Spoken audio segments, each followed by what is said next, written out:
ఓవైపు పరిశ్రమలు మరోవైపు వెహికల్స్ రిలీజ్ చేస్తున్న పొల్యూషన్ తీవ్రత ఉమ్మడి ఖమ్మం జిల్లాను ఉక్కిరిబిక్కిరి చేస్తున్నాయి.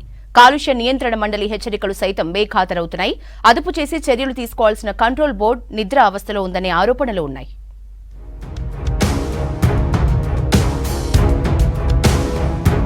ఉమ్మడి ఖమ్మం జిల్లాలో కాలుష్యం కోరలు విప్పుతోంది. ఖమ్మం జిల్లాలో 24 పారాబాయిల్డ్ మిల్లులుండగా 350 గ్రానైట్ స్లాబ్ ఫ్యాక్టరీలున్నాయి. ముదిగొండలో వైరా చైనా కారం మిల్లు, 10 కంకర మిల్లులు, 10 క్వారీలు తీవ్రంగా కాలుష్యం వెదజల్లుతున్నాయి. భద్రాద్రి కొత్తగూడెం జిల్లాలోని పాల్వంచ, ఇల్లందు, అశ్వాపురం, తారపాక, భద్రాచలం, అశ్వరావుపేట, మణుగూరు పట్టణాల్లో అధికారిక లెక్కల ప్రకారం 1340 పరిశ్రమల వరకు ఉన్నాయి. ఇందులో ప్రధానంగా బొగ్గు, పేపర్, పవర్ ఇండస్ట్రీసే ఉన్నాయి.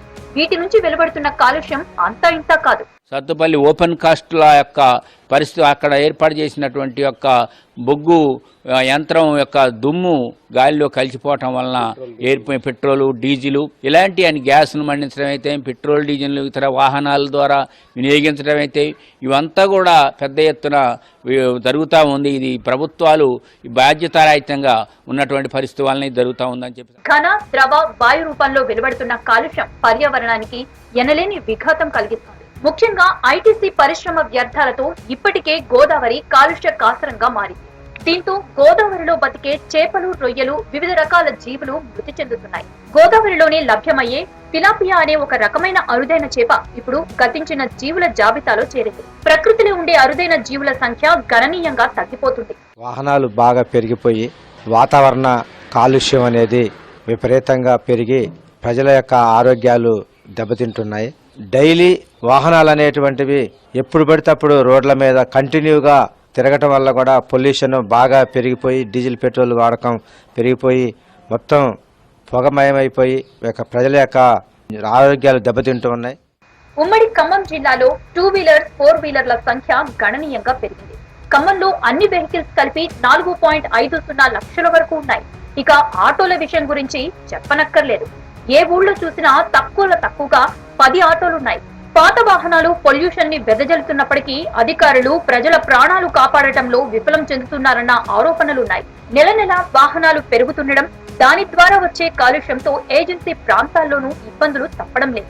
గతంలో మైలేజీకి ప్రాధాన్యత ఇచ్చే ప్రజలు ప్రస్తుతం ఎక్కువ సామర్థ్యం ఉన్న వెహికల్స్ వైపు మొగ్గు చూపుతున్నారు. ఇది కూడా కాలుష్యం పెరిగేందుకు కారణమవుతోంది. పరిశ్రమలు, గడువు తీరిన వాహనాలు, కల్తీ ఇంధనం కాలుష్యానికి కారణాలుగా నిలుస్తున్నాయి. ఖమ్మం చుట్టూతా గ్రానైట్ పరిశ్రమలు కూడా విపరీతంగా ఉన్నాయి.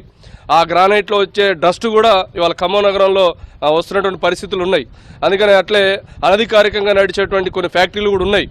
కాబట్టి అధికారులు ఎప్పటికప్పుడు తనిఖీలు చేసి కాలుష్యాన్ని నివారించే చర్యల్లో లేకపోవడం ఫలితంగా మైనింగ్ అధికారులు కానీ, అట్లా ఆర్టీఓ అధికారులు కానీ, వాహనాలు తనిఖీలు చేసే అధికారులు కానీ ఎప్పటికప్పుడు తనిఖీలు చేసి వీటిని నివారించాలి, ఖమ్మం నగరాన్ని కాలుష్యం నుంచి రక్షించాలని చెప్పేసి మేము కోరుకుంటా ఉన్నాం. పత్తి జిన్నింగ్ మిల్లులు కూడా కాలుష్యంలో తమ వంతు పాత్ర పోషిస్తున్నాయి. శీతాకాలం అయితే భద్రాచలం, బూర్గంపాడు, పాల్వంచ, కొత్తగూడెం లాంటి ప్రాంతాల్లో రహదారులపై కాలుష్యం పొగమంచు పరుచుకుంటోంది. దీనివల్ల రోడ్డు ప్రమాదాలు జరుగుతున్నాయి.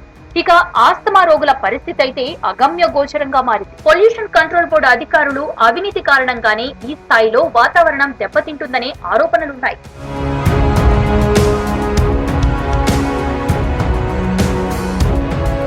పెరుగుతున్న కాలుష్యం వల్ల పర్యావరణ సమతుల్యం దెబ్బతినడమే కాదు, మనుషుల ఆరోగ్యము క్షీణిస్తుంది. ముఖ్యంగా జ్వరం, టీబీ, క్యాన్సర్, శ్వాసకోశ, హార్ట్ అటాక్ బారిన పడుతున్నారు.